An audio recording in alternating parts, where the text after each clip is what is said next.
ring, but I left my phone in the car. This one is She's still. It's only a couple of minutes. Still another minute. okay. Yeah. A lot of people don't. Yeah. Morning all. Morning, Ashley. Morning, Ash. I don't trust myself. The technology side works. Yeah, no, I don't trust it either. Probably because of my internet.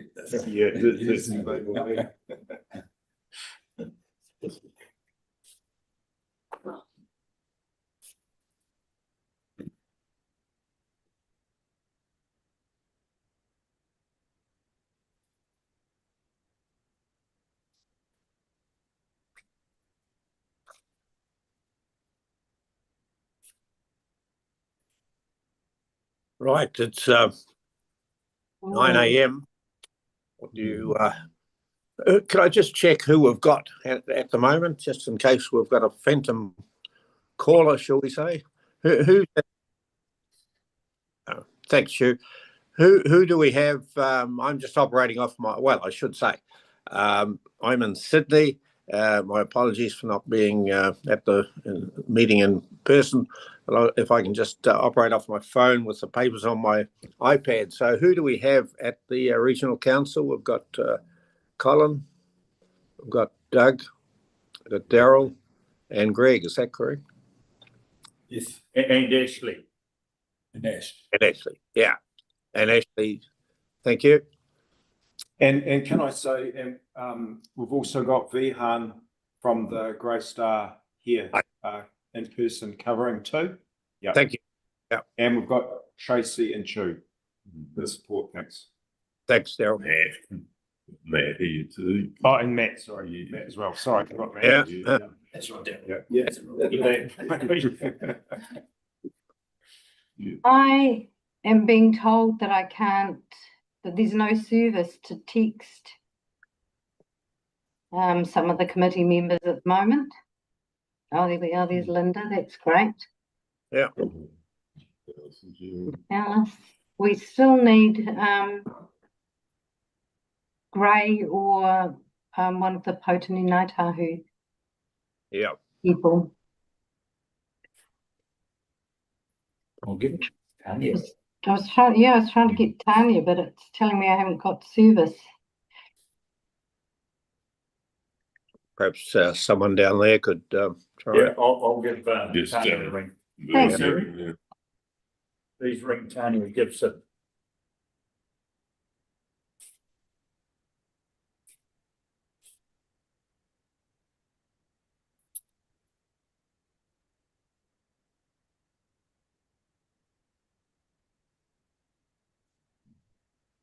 Right. Yep. That's good. Or Gary Tanya. Are you guys joining in this morning? Oh, great. Okay.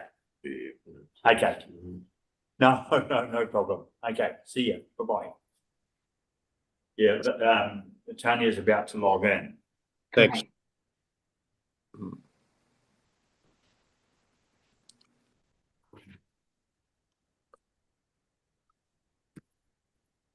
We have a quorum now.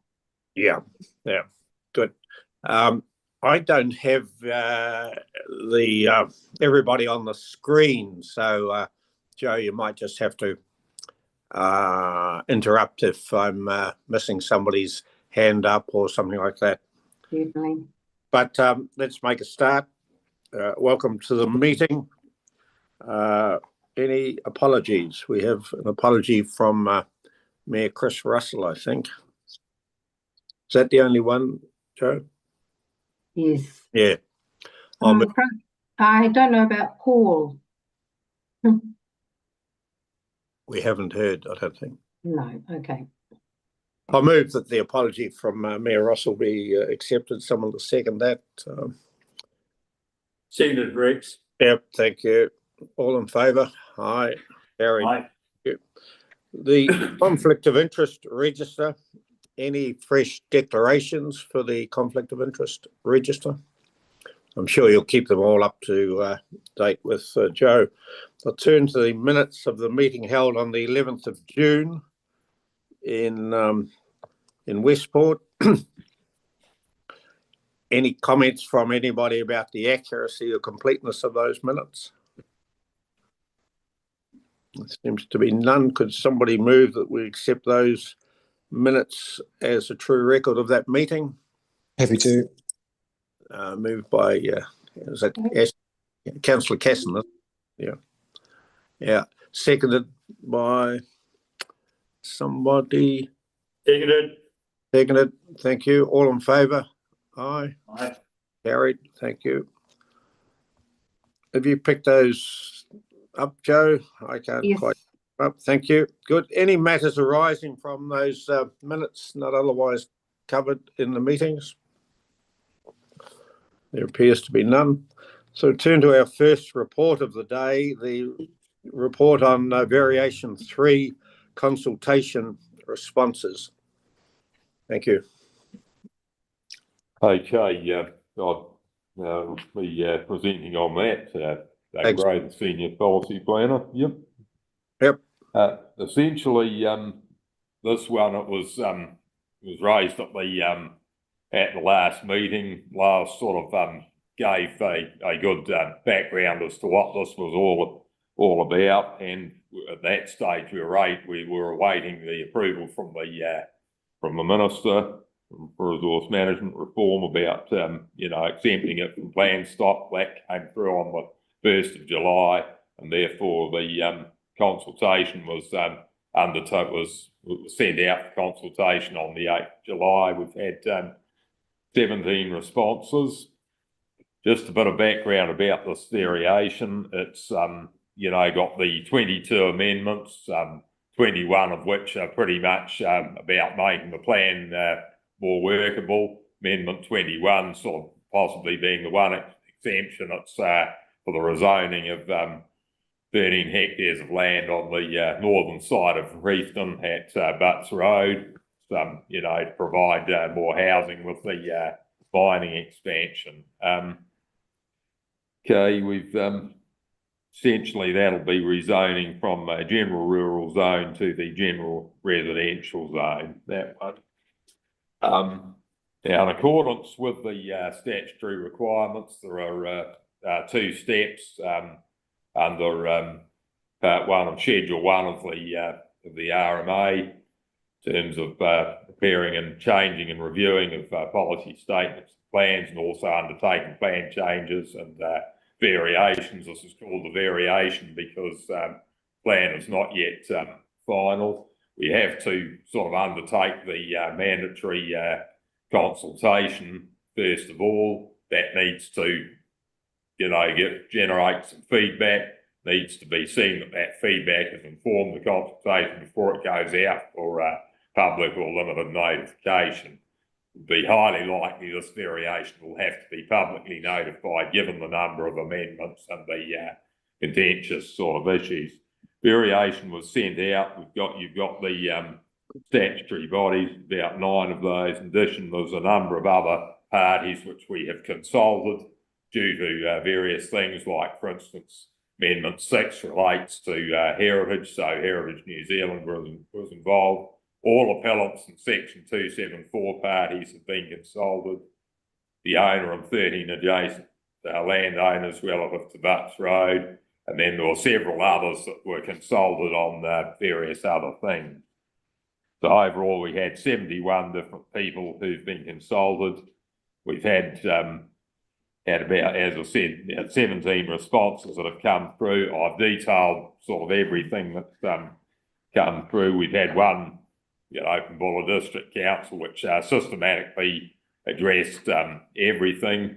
So effectively, everything's had a response, bar 2 which weren't of direct relevance to them. We've also had a few out of scope sort of issues which have been raised, namely people have raised issues about other plan amendment, about other changes to mapping that are needed, which will have to be looked at.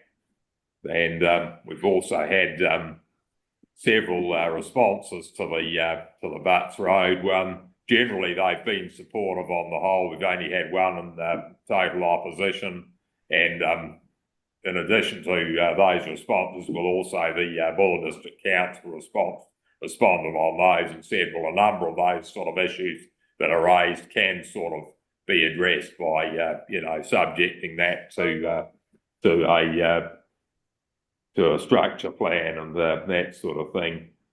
Now, essentially, we've got an issue here that there are some of the issues that have been raised in this variation are also the subject of mediation at the moment, and in particular, that's Amendment 15, which relates to the that light 5 rule, and applying that 15 kilometres from distance from the coastal marine area. The difficulties that's caused, because obviously that will bring in 3 of the 4 major centres on the coast, including airports, ports, and that sort of thing. What the Amendment 15 suggested is that things sort of be refined down a little bit. Now, what sort of happens to the happens here? We've had a number of legal considerations. These have been informed by the staff at Wynne Williams, who are dealing with the legal side of things, and it says that there are appeals. Yeah. Doug, we've actually got Alice online who can talk to the legal considerations. Yep, sure. I'm happy to jump in there, Doug, if that's the right time to start talking about the legal. Certainly, you can do that by all means. Yes. So I guess the key legal considerations that we have been thinking about in relation to this variation is the matters that are included in the variation, but also subject to appeals. And just so that you understand how it will work, when the variation is notified, if there are provisions in the variation that effectively replace provisions in the notified TTPP, then the version of the provisions as they currently exist in the TTPP will fall away, and they'll be replaced with the notified variation 3 provisions. So, for example, the light restriction that currently exists in the decisions version of the TTPP would fall away, and it would be replaced with the variation 3 version of that rule, which doesn't have the 15-kilometre setback. And so that has some obvious short-term benefits, because from a consenting point of view, you no longer have a provision that has legal effect. And so it just removes that as a consideration from consenting. But it really is only a short-term gain, because all of the submissions and appeals on that light rule are transferred to the new version of that rule under variation 3 and still have to be resolved. And so given where we're at in the mediation process, we've got light and noise in particular going to mediation next week. Our suggestion is that we work through that mediation process and attempt to seek resolution of those particular issues with the parties involved, because that argument has to be had at some point. It's either going to be now or it'll be in 6 or 12 months' time when you work through the Schedule 1 process for variation 3. There are some other points in here. So the site coverage and building coverage rules, the changes there, that changing that now would have obvious short-term benefits, because it again affects consenting on a region-wide basis. But we have just confirmed, I hope, that all parties have agreed to that change through the appeals process. And so we need to circulate some documents to all of the parties, and we hope to be able to resolve that point by consent. So that means that will be able to be taken out of the variation, because it'll be resolved in accordance with what was being proposed through the variation. There's a couple of other things that we think could potentially be addressed by way of minor variation, or at least there's one matter that we think can be addressed by way of a minor variation, so you don't have to go through a Schedule 1 process. And then the rest of the matters do need to proceed through the variation process in order to fix what has been problematic in the decisions version of the TTPP. But we're just suggesting that we hold off doing that until we've had a chance to at least resolve these key issues, or these obvious issues, through the mediation process. That was all I intended to say, but happy to answer any questions. Thank you, Alice. Perhaps just pause, Doug, and see if committee members have any questions to Alice on that legal commentary. Certainly. Yeah. Any questions from anybody? No, I don't see anything. Must have been very clear as usual, Alice. Thank you. Sorry. Doug, Greg is asking a question. oh, sorry. My apologies, Councillor. Yes, Greg Maitland. No, my apologies. I'll put my hand up a bit late. Yeah, through the chair. So does that mean that all these other amendments, apart from the building coverage, will go to mediation? All of the amendments that are listed in paragraph 14 relate to rules that are subject to appeals, and so will be discussed at mediation. But the site coverage one and the noise one are really obvious ones where people have challenged the exact thing that variation 3 is trying to deal with.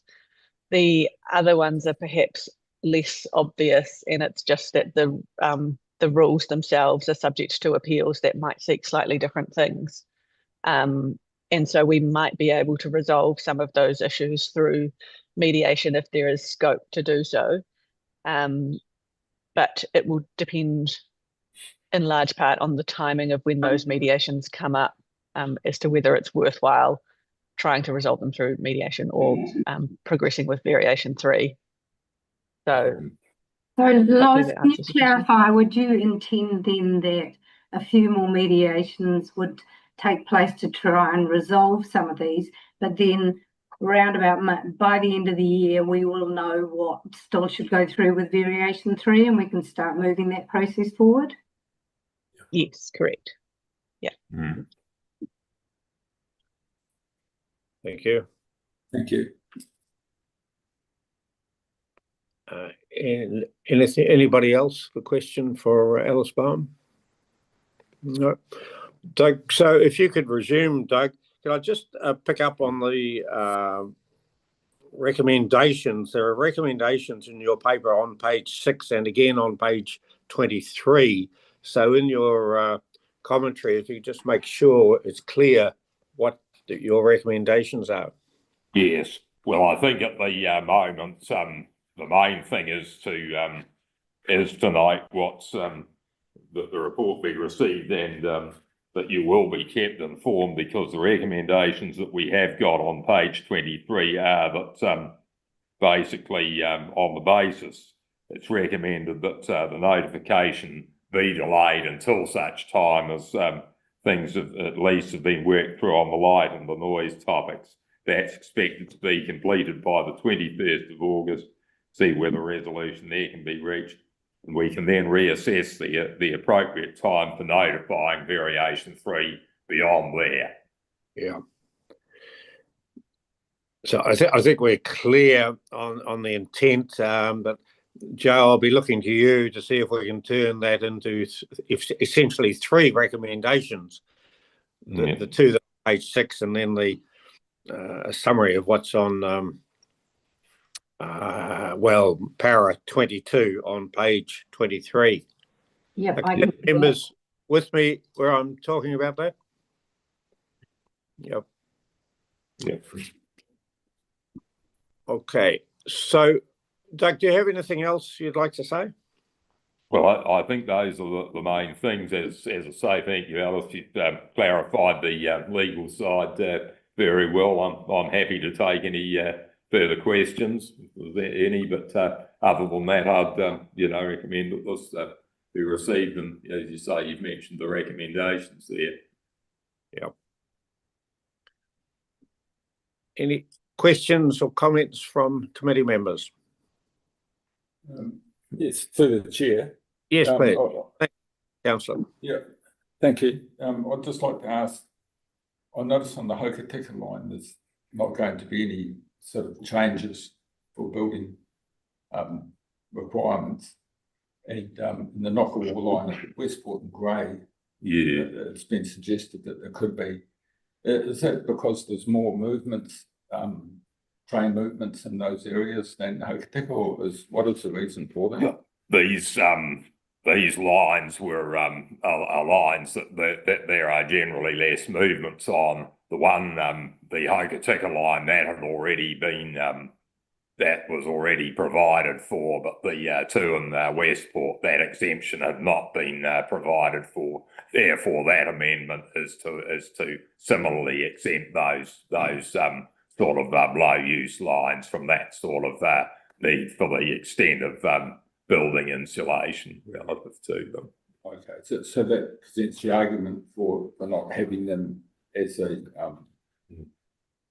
to impose building restrictions. Yeah, that's right. It's building restrictions, you know, in terms of the siting of buildings relative to those lines. Yes. Right. Okay. Thank you. Thank you. Any other questions? Yes, Mr. Chairman. Yeah, Daryl here. I wonder if I could just yes, please. Make a couple of comments for the committee, the joint committee to consider.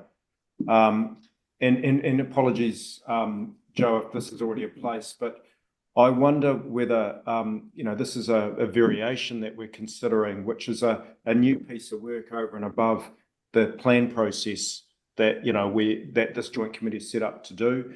And I wonder whether, if it's not already, Joe, that the budgeting of this variation process and any other variations or plan changes into the future need to be reported, their costs reported separately from the main budgeting of the actual main plan process and the appeals that we're in, and as a separate budget line, because I personally do consider them as now a different scope to the original one, and we understand the budget challenges we've got even on the existing plan process that we're in. So the first thing is, my recommendation is that we track and report all variations and changes, including this one, separately, although it's probably going to come out of the same budget, but this is just additional cost over and above what we're already incurring, and we understand that scene. The second thing that I want to remind the committee here is that where plan variations and changes are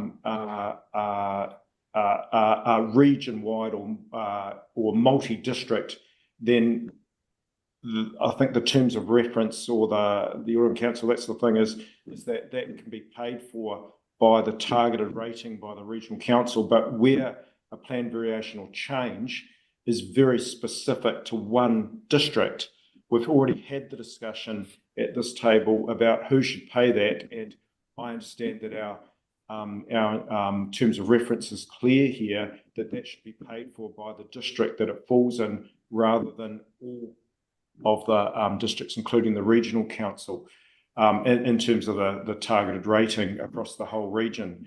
And I just raised the issue of the Refton plan change, variation to get the zoning in, and don't know if that's been considered at all, Joe. Thanks. Yeah, thanks for bringing that up, Daryl.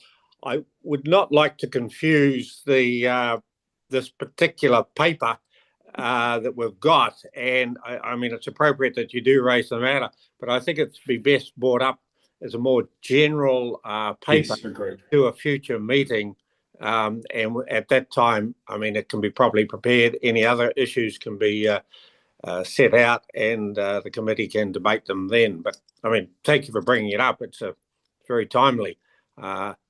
If the committee agrees, I suggest we defer consideration of it until the next meeting.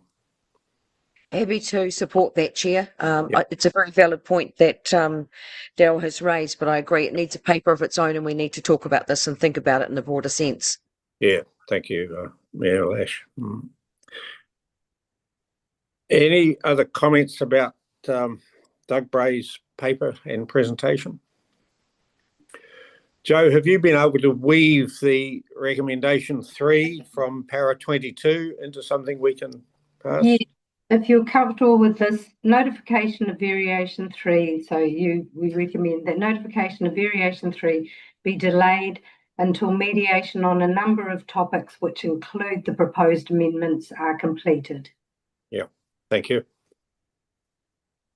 Everybody understand what we're going to approve? I hope approve recommendations 1 and 2 of page 6 and recommendation 3 as Joe has just outlined, which essentially covers paragraph 22.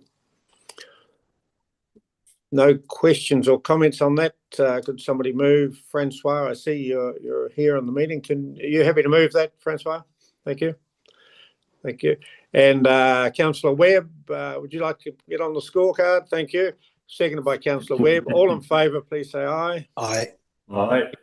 Against? Carried. Thank you. Thanks for that work on that one, Doug. I move to the next paper on the agenda. Turn to Joe Armstrong, please. Thank you very much. Appeals mediation and the hearing process update. So we're still in mediations. The positions subcommittee last met in May and didn't have a July meeting, but there'll be a meeting directly following this committee meeting just to discuss a couple more positions. Mediation started the 30th of June and went through the first week of July. We had 5 topics. We call them small topics because they didn't have a lot of appeals on them, but it enabled us to get through that number of them during the week with really good results. Just about everything was resolved for those 5 topics, which was great. And then we moved on to one of the larger topics, mineral extraction, which is going to be heard over 3 different weeks. It has been heard now over 3 different weeks. 2 of them were in July, and we had some days of it last week as well. It is quite a large and far-reaching topic. But there have been some really good conversations. Quite a lot was resolved in the first meeting, very little in the second one on the Buller coalfield, but there were a couple of withdrawn appeal points, which makes them resolved, which is good. And that's generally, people will decide that they don't want to pursue it any longer because they've heard from everybody in the room and go, okay, I understand the other side of the argument now, and what I've suggested maybe isn't the most efficient means of coping with or dealing with an issue, and so they'll often just determine that they'll withdraw their appeal point that way. And there's been quite a lot of appeal points resolved in that way, which aren't all written down, but a lot has been happening through this mediation and through direct discussions, as Alice explained earlier. Something that's really important to the committee has been the site coverage, building coverage issue, and that's been worked on over quite a long period of time with everyone involved in the appeal, all the parties, and they're coming to a resolution. So we're definitely making progress, and you can see that in Appendix A. And if you've got any questions about the process at all, Alice is here, or I'm happy to answer what I can. Thank you, Joe. Just before we move on to it, I wonder if you could, Joe, just take 1 minute, perhaps 2 at the most, just to set out how the mediation occurs. I mean, who's in the room, who calls the meeting to order, etc. Would you mind? Because we'll have members of the public listening in, and I'm sure some committee members will be interested in the detail as well. Certainly. They're confidential meetings to the parties that have appealed or are 274 parties on an appeal, so that they're without prejudice. They can discuss anything and then change their mind if the issue goes to hearings. And, no one's held to account on that except for points that they have agreement on. What happens in the meeting is that there's an Environment Court Commissioner who keeps an eye on the meeting process, but there's a lot of free and frank discussion. It is run by our legal representatives, which is Alice or Fiona McLeod, both from Wynne Williams, and we always have for the TTPP committee a planner in the room as well. And that's fairly similar with the other groups. They will often have a lawyer and a planner in the room. All the discussion happens, and then our legal representative will write up a mediation agreement at the end of it saying, this is what we've agreed to, this is where we have some issues, everyone but this person's agreed to that, whatever the results are, and whatever can be agreed to. A consent document's written up which goes to the court saying, please approve this, the changes to TTPP basically that have been agreed in the mediation. Anything else, Alice? No, I think you've covered it all, Joe. Thanks, Joe. That's helpful. Now, any questions from committee members on this paper, the update?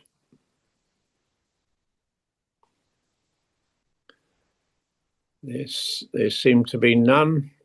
Mr. Chairman, I wonder if I could again make a comment, and I just want to make a comment specifically in relation to the site coverage matter.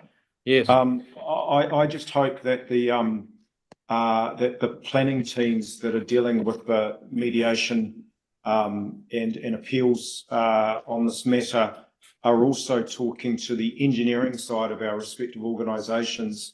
And I'll just give you one example that I hope is joined up.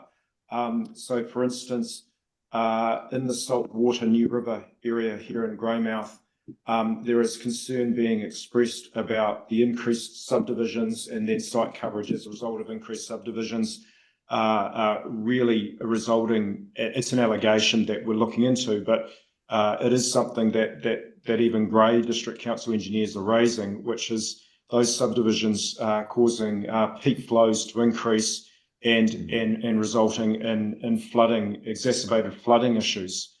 So that's an alive issue right there, which talks to site coverage. And I think there is a feeling that the site coverage decided by the independent panel was too high and needs to be reduced. But we do have issues, but they're very specific issues and not region-wide, where site coverage is being raised as a matter in relation to flooding. So I just hope things are being joined up there. Thanks. Thank you. Thank you, Daryl.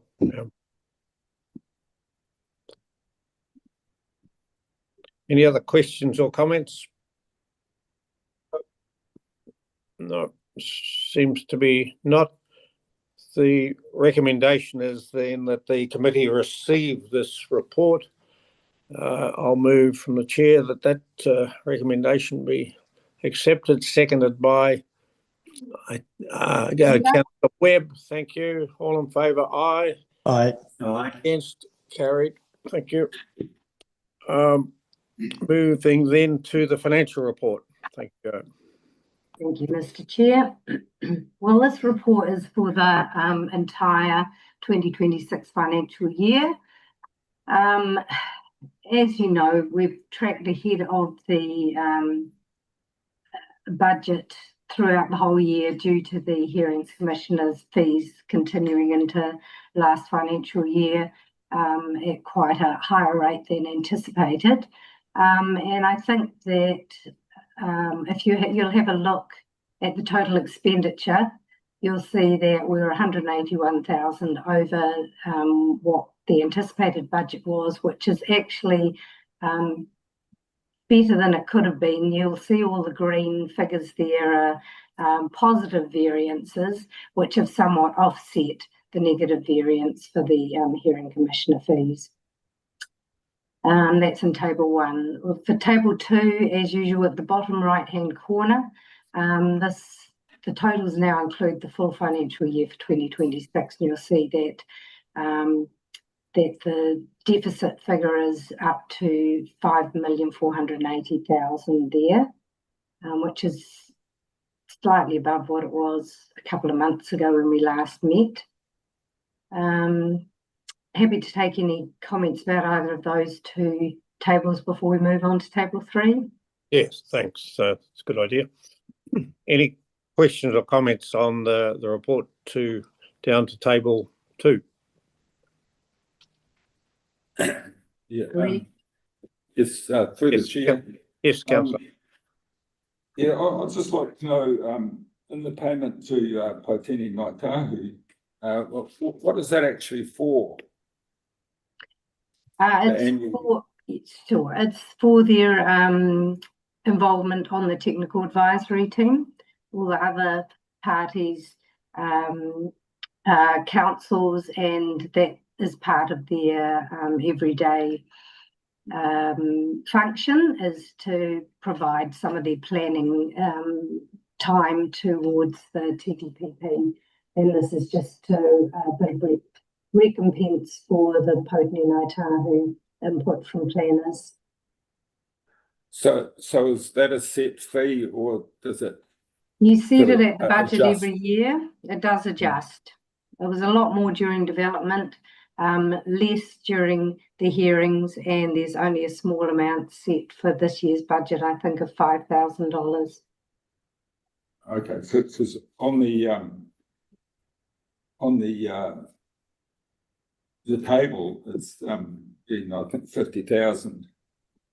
Is it for the last couple of years? Yeah. That was during development, yes. There was a lot of work then, particularly on things that were specifically for or specifically of interest to Pautini Ngāi Tahu, where we did not have the expertise to identify the sites and areas of significance to Māori, that sort of thing. But now it's, as you can see, it was 15,000 this year, and it will be, well, for that financial year, 26 financial year, and for the 27 financial year, it's down to 5,000. Right. Thank you. You're welcome. Perhaps if I could just add that the matter, the principle of that payment was debated, vigorously debated in the very early days of the committee, and it was agreed, and it's worked very well since that time. Yep. Any other questions? No. Then if I ask you, Joe, to move to table 3, the budget for the upcoming year. Yeah, as you know, we the committee determines what the budget will be around about March and sends that off to regional council to add the bits that only they can calculate, which is you'll see in table 3 I've highlighted in green the targeted rate, the interest rate that needs to be paid annually on the loan, and overheads that are allocated against TTPP for the work that they help us with. The most of it is like with accounts and IT services, those sorts of things, all those services. And just a little note from me that you'll see the employee cost near the top. We budgeted as TTPP for $150,000.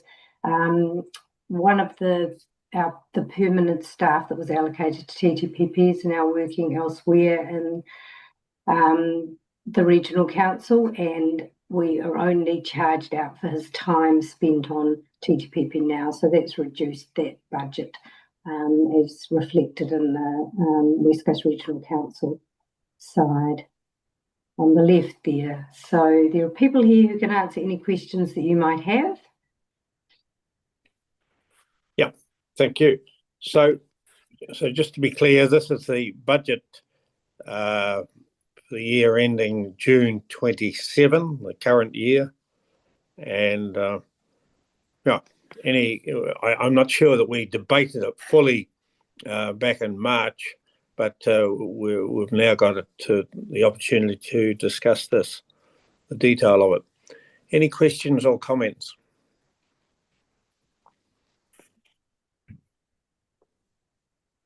If I can, through the chair, it's still concerning, isn't it? You know, it's total expenses 2 mil, loan funding 1.3. What is the projected final cost of this? I mean, you know, that's like asking how long's a piece of string, I know, but have we got any idea what we're looking at once this is completed? Because with those sort of estimates, I'm picking we're going to be northward of 15 mil. I would say with the input in mediations, we've had a lot of appeals and people are turning up to mediations, so they will continue. There's a possibility that this year's budget might be an exceedance again.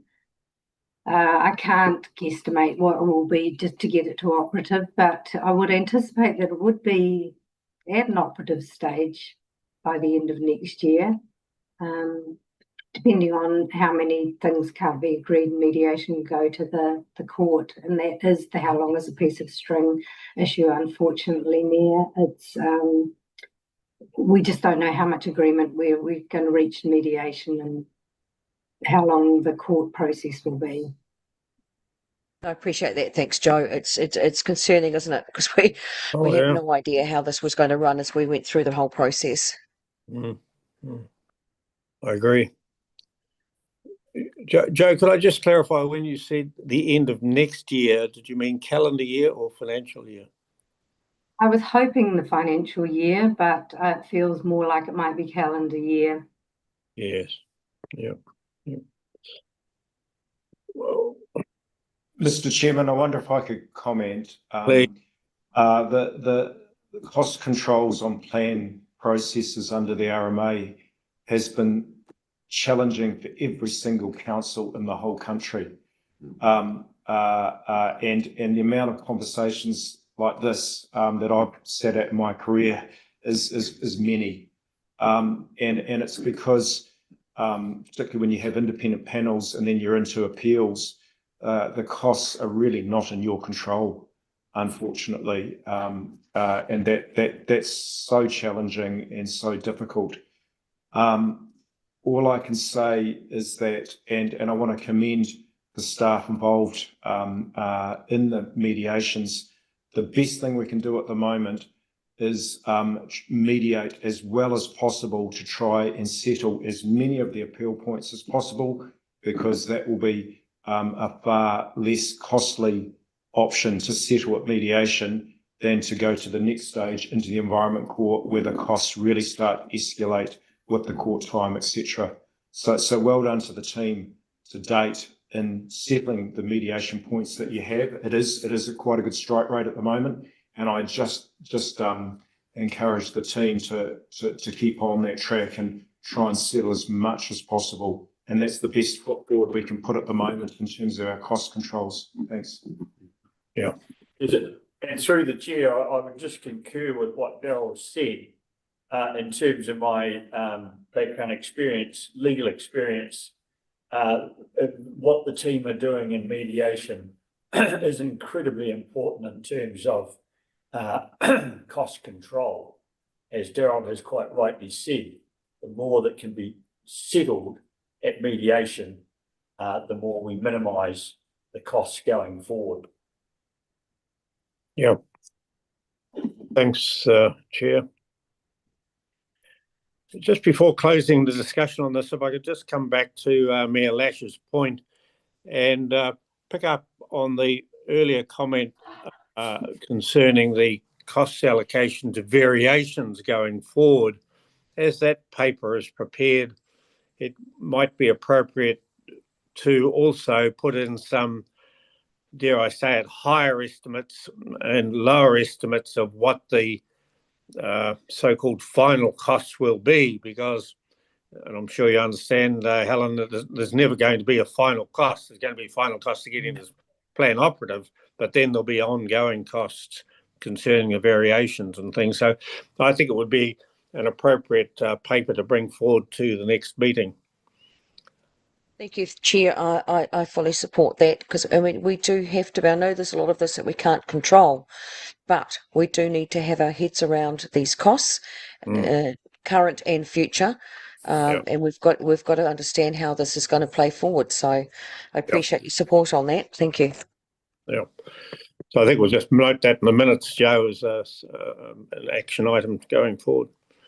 If there are no other questions on the financial report, the recommendation on page 30, the committee received the report. Could somebody move that? Councillor Maitland, are you happy to move the receipt of the report? Yeah, I'll give it a go. Yeah. I'll move that. I'd like to have everybody on the scorecard, Councillor. And seconded by Mayor Lash, I believe. Oh, Alan? Yes, happy to. Okay. Thanks. All in favour of that motion? Aye. Against? Carried. Thank you. I think that concludes the business for this meeting. I thank councillors for their attendance, or committee members for their attendance. The next meeting of this committee, as I understand, is the 15th of October. Is that correct, Joe? Yeah. Yes, that's right. Right. So we'll have some work to do at that meeting, 15th of October. We'll conclude this meeting, and some of us are involved in the positions meeting, which will follow, I suggest, in 5 minutes time from now. Okay.